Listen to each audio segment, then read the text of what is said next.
I think there was a coup d'etat here. I think a president was illegally killed. And I think we can deal with it now.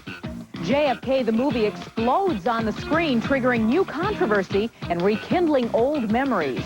Entertainment Tonight has the story for this Wednesday, December 18th, 1991.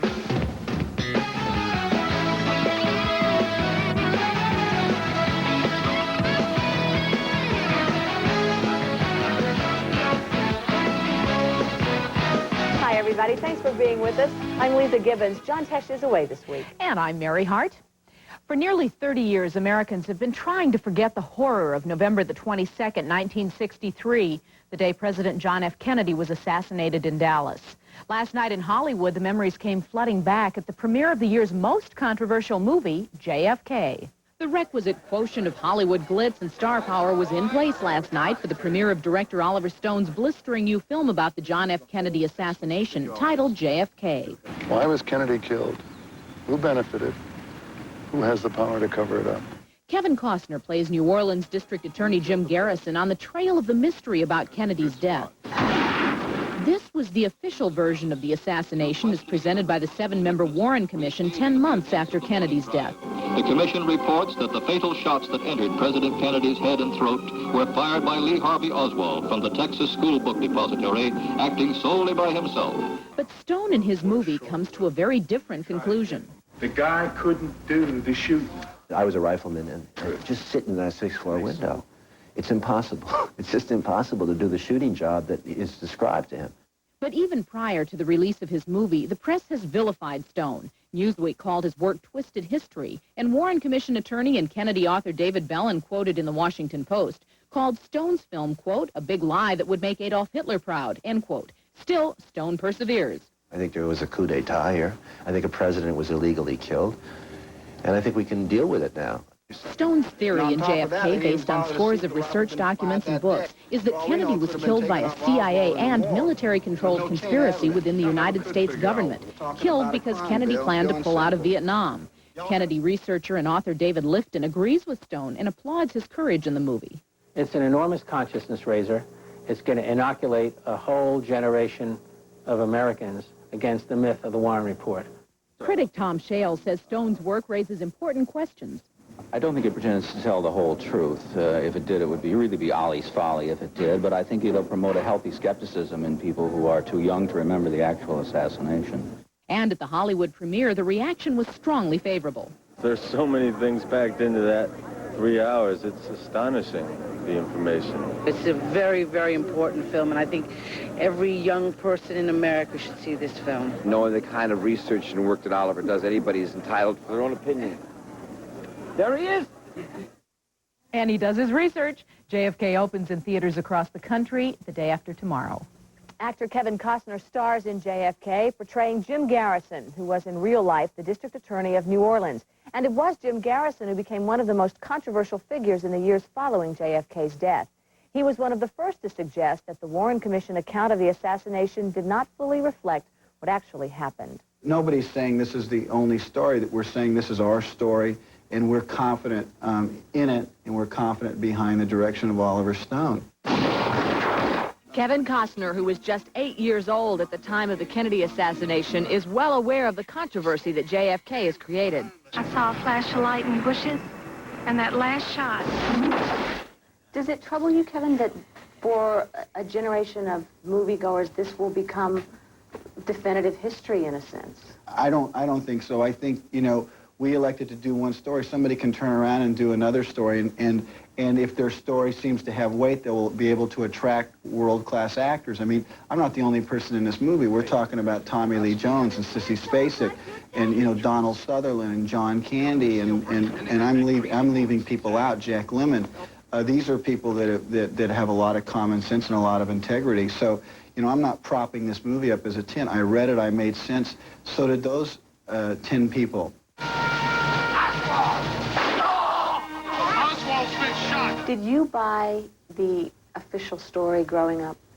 Yeah, I did. Yeah, I did. But I was very young, and I think Americans do have the tendency to believe what they read. But there was something lingering, and even if you talk, you know, now with such great distance, there's still nobody, not nobody, but a large percentage of the population just doesn't believe that, you know, one person could have done that. The FBI tried 2 sets of tests. Not one of their sharpshooters could match Oswald's performance. The film goes to great lengths to try and prove its theory that there had to be more than one assassin. Costner admits his own ideas about what happened in Dallas in 1963 were affected by his involvement with the movie. Did it change your thinking now about the possible theories? Yeah, it did change my thinking, because I've, you know, been able to walk and talk among the principals, a lot of the principals, and, you know, you're changed forever once you hear, you know, information. You know, there's a lot of information that didn't find its way into the movie, so those who thought, you know, maybe that this movie really goes to the edge, you know, really don't realize how far it actually could have. Truth is the most important value we have. Costner's character, New Orleans District Attorney Jim Garrison, began his own investigation of the assassination when several local citizens were linked to Lee Harvey Oswald. Garrison was criticized and ridiculed at the time. You have any idea what you're getting yourself into, Daddy-O?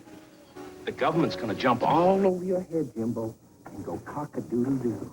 A lot of people have dismissed this guy as, you know, a publicity-seeking flake and a maverick. And yet, because you are portraying him, movie audiences, I think will find him to be a hero. Well, I spent a lot of time with him, and I found him to be very coherent and very clear and very well thought out.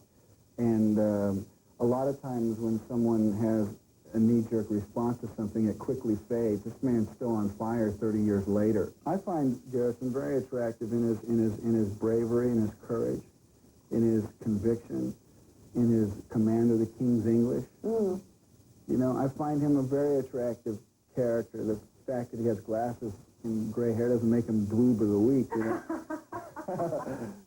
This footnote, you can see the real Jim Garrison in the film as well. He plays Earl Warren, former Chief Justice of the Supreme Court. Now, in our Inside Story tomorrow, big controversy in country music. Are the Stars abandoning Nashville to defect to Branson, Missouri? I see Nashville as the home of country music, and I see Branson as a tourist capital where people come to see country music being performed live. It's Branson versus Nashville for the heavyweight crown of country music. That's the Inside Story tomorrow on Entertainment Tonight. Coming up next, inquiring minds want to know how Engelbert Humperdinck lost a $50 million lawsuit to a tabloid. And later, the art of cola nuts made possible by a one-of-a-kind voice. Chunky. The National Enquirer makes headlines when it loses lawsuits to celebrities, as in the case of Carol Burnett. But Engelbert Humperdinck filed a $50 million suit against the tabloid and lost. The Enquirer wants to know where the headlines are now. The case stemmed from a 1988 article which reported that the mother of Humperdinck's out-of-wedlock child was taking him to court, claiming he had the AIDS virus and demanding he provide additional financial support for the child's future. Humperdinck sued for libel, and as part of the suit did in fact test negative for the disease. But the court ruled the Enquirer's story was a fair and true report of affidavits filed in court. Needless to say, the tabloid's editors were pleased. I think this is a really important decision, not only for the National Enquirer, but for the press in general. If Engelbert had won, it would have meant that newspapers or magazines would not have been able to print court documents. And no matter what comes. Regardless of how the Enquirer substantiated its story, Humperdinck told Entertainment Tonight in 1990 that the story was in fact quite harmful to him. Once something is printed in a paper and people read it in black and white, people tend to believe it. And it's a sad situation because it could have crippled my career. Supermarket tabloids are often sued by celebrities, and it's the Enquirer's contention that there are often ulterior motives involved. Celebrities are known either to sue or to even threaten to sue and then not sue because, frankly, many of them like to milk the publicity. Well, despite having a lawsuit thrown out, Humperdinck's attorney insists the matter is still pending and will make no comment on it. The Christmas spirit is about to fall on the nation's capital like a blanket of snow, and it covers the world of music in tonight's coming attraction. Walking in a winter wonderland. Celebrating Christmas in Washington, Johnny Mathis, Vince Gill, Ann Murray, and Anita Baker with a little help from President Bush. TV Guide calls it a classy concert hour. There was 3 days of rehearsal. There's 3 different choirs, full orchestra to rehearse with. It was incredible. You can sing along with Christmas in Washington tonight on NBC. Why don't penguins have wings that work? A new animated Christmas special brings to life the outrageous characters from the comic strips Bloom County and Outland. Providing the voices for Bill the Cat and a cross-dressing cockroach is veteran actor John Biner. Yeah, the cat wasn't like this. You know, very deep kind of voice, and he's got this thing. A Wish for Wings That Work takes flight tonight on CBS. Soul sensation Patti LaBelle is captured live in New York on a new home video. Patti belts out her biggest hits on stage at the legendary Apollo Theater. I hope when I go on the stage, or I hope when you see me, that you feel whatever I'm giving you is real and from the heart, because that's what it is. Patti LaBelle live in New York is in music and video stores nationwide. Fans of the hit movie Bugsy can now own a copy of the screenplay written by James Toback. It's been published in a book with black and white photos from the film. People who like to see how movies are made, they're used to seeing documentaries on television, behind-the-scenes clips. This is a different way of understanding the mechanics of movie making. Bugsy is on bookstore shelves now. And an unauthorized biography of Paul Simon and Art Garfunkel is being called comprehensive and readable. Co-author Joseph Morella says theirs is the story of an intense love-hate relationship. They have very similar backgrounds, and there are all sorts of sibling rivalries that people like that have. Old Friends is available in bookstores across the country. The biography also includes personal events that shaped the music of Simon and Garfunkel, along with alleged drug use, attitudes about money, and other behind-the-scenes glimpses of the duo. Doc Severinsen and the Tonight Show Band have been instrumental in setting the tone for Johnny Carson. Now they're taking note of the Christmas season and performing the task of setting it to music.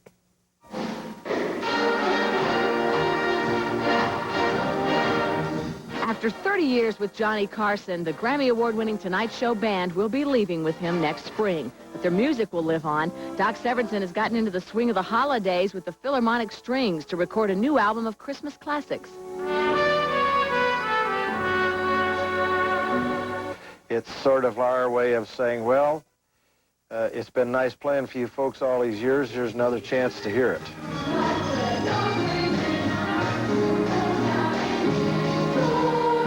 The Los Angeles Children's Chorus joined the orchestra for the recording, but Doc says it's the 18-member band, most of whom have been with him for at least 15 years, that make the music so special. I've tried playing the exact same musical arrangements with other fine groups of musicians, and they do a creditable job, but it just never sounds the same. 1, 2, 2. Some of the album was recorded in a studio, but Doc was careful to keep the feeling of the big band sound. We try to shut out the engineers and the microphones and just sit down and play our music. And so that when people hear it, they don't get a sterile, you know, perfect studio sound. We try to have it be a performance. Doc says the Tonight Show Orchestra has never been a regular TV band, and he gives all the credit to Carson. Johnny created this orchestra in the first place. I mean, he created the possibility for it, and he's given us a wonderful home, and it's the only way that you could possibly keep an orchestra like this together. Along with the new album of Christmas songs, the band has recorded a second album called Once More with Feeling. That album includes 14 big band arrangements with guest appearances by Tony Bennett and Wynton Marsalis.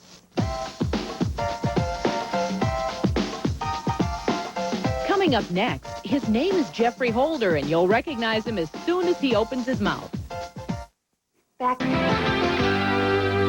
Tonight, the Heart File opens on Geoffrey Holder. His list of credits is as long as his voice is deep. He's been in everything from Annie to James Bond's Live and Let Die. But there is one thing that Geoffrey is best remembered for. These are Cooler Nuts. Geoffrey made an unforgettable impression with his 7-Up commercials. I said, I must be sitting with a white hat and be very constipated like the British and be very proper. These are Cooler Nuts. They grow here.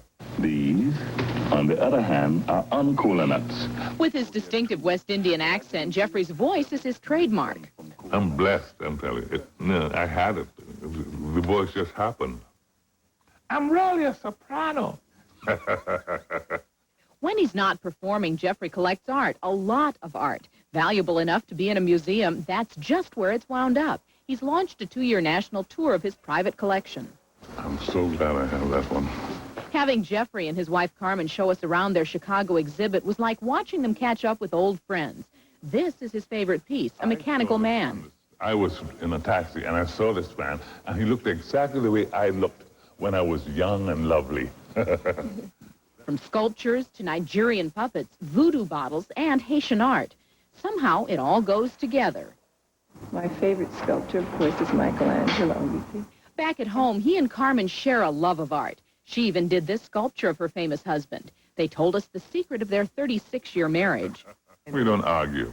Knock down, drag out. Because she has her opinion and I have mine. Up next, Jeffrey's going to star with Eddie Murphy in his new film, Boomerang. And that's an update from the Heart File. Well, a quick check in the birthday file shows today's Leonard Maltin's 41st.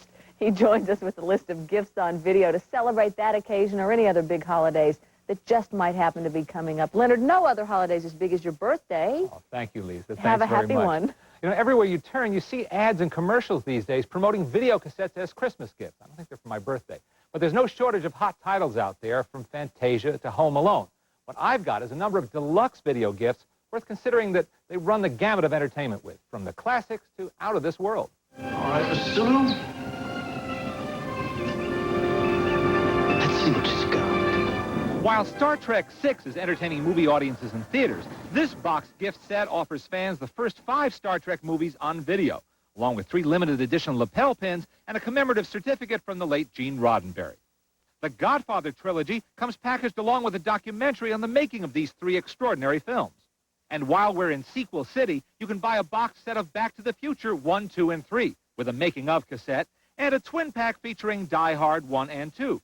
Hang on your head, Lonesome Dove is just one movie, but it fills up 4 cassettes and offers more entertainment than almost anything else I can think of on video this year. While PBS Video offers deluxe boxed editions of its crown jewels, including The Civil War by Ken Burns and I, Claudius. If you want to give the gift of comedy, there's plenty to enjoy in the best of Saturday Night Live. And Broadway musical fans would be certain to like this threesome box together: Damn Yankees, The Pajama Game, and The Music Man. If you want a deluxe edition of a deluxe movie, there's the boxed Laserdisc edition of Gone with the Wind, looking and sounding great. Fiddle-dee-dee. Here's an idea for the vintage TV buff on your gift list. Box sets of Car 54, Where Are You? Or The Lone Ranger. Or you can leave your fate to the stars with box sets of great movies starring John Wayne, Gene Kelly, Judy Garland, and Humphrey Bogart. Seems to me you can't go wrong with a gift like that, for one simple reason that Bogart summed up best. The stuff that dreams are made of. Those are all videos you can find in local stores. This weekend, I'll have another selection of video discs, video cassettes, and movie books. And next Monday, a big selection of movie books for you last-minute shoppers. And lucky for you, we don't have time to sing Happy Birthday. Thanks, Leonard. Bye. The stars were feasting on a banquet of fried green tomatoes earlier this week and were treated to some tasty performances by 2 Oscar-caliber actresses. In Hollywood, Joanna Kearns, Corbin Burnson, and wife Amanda Pays came to a screening of Fried Green Tomatoes.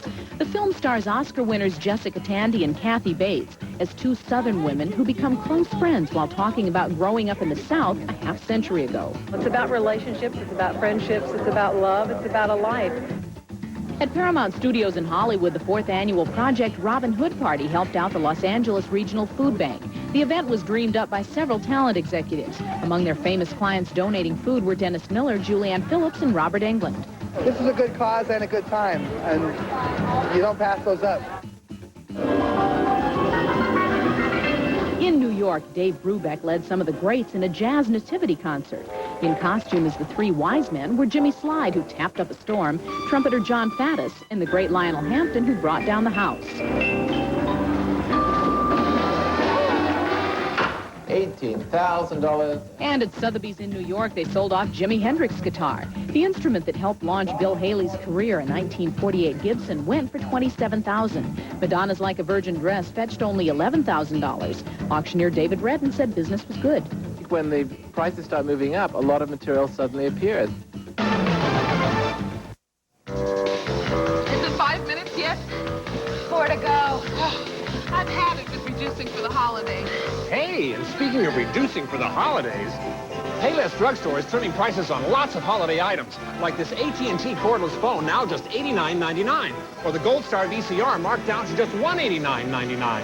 That's why, you know, shopping can be a form of exercise. Yeah. Merry Christmas. Presenting a way to make life a lot simpler. The Clapper. Turn on a light as you enter the room. Turn off the TV without getting up. Turn on the music. Just about anything. Simple.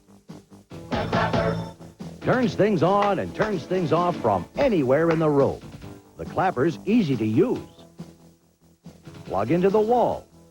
Insert the plug from your TV, stereo, just about anything. Then tune to your room. The Clapper is perfect for hard-to-reach places and makes a great gift. Simple. Clap on, clap off, clap on, clap off. The Clapper. Give it a big hand. The Clapper is available at participating Fred Meyer stores, Payless, Kmart, and J.J. Newberry. It makes a great holiday gift. Air travel furnished and a promotional fee paid by Delta Airlines. Fly to your favorite sunspot on Delta, Florida, the Bahamas, California, Mexico, or Hawaii. At Delta, we love to fly, and it shows.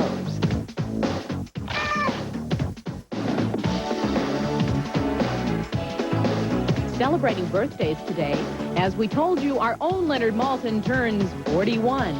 Director Steven Spielberg is 44 today. Rolling Stone Keith Richards, 48. Actor Roger Smith is 59. Singer Anita O'Day turns 72. And actor Ossie Davis is 74. We sure hope you'll be back here with us tomorrow to find out why country music stars are flocking to a Missouri town called Branson, now turning into Excitement City, USA. Sounds good to me. To help us say goodbye this evening, a Christmas medley from Anita Baker, Johnny Mathis, Anne Murray, and Vince Gill from NBC's 10th anniversary of Christmas in Washington. See you tomorrow. No, it doesn't show signs of stopping. So I brought some corn for popping. Let's turn the lights way down low. Let it snow, let it snow, let it snow. Sleigh bells ring, are you listening? In the lane, snow is glistening. Beautiful sight, we're happy tonight, walking in a winter wonderland. Gone away is the bluebird, here to stay is a new bird. He sings a love song as we go along, walking in a winter wonderland.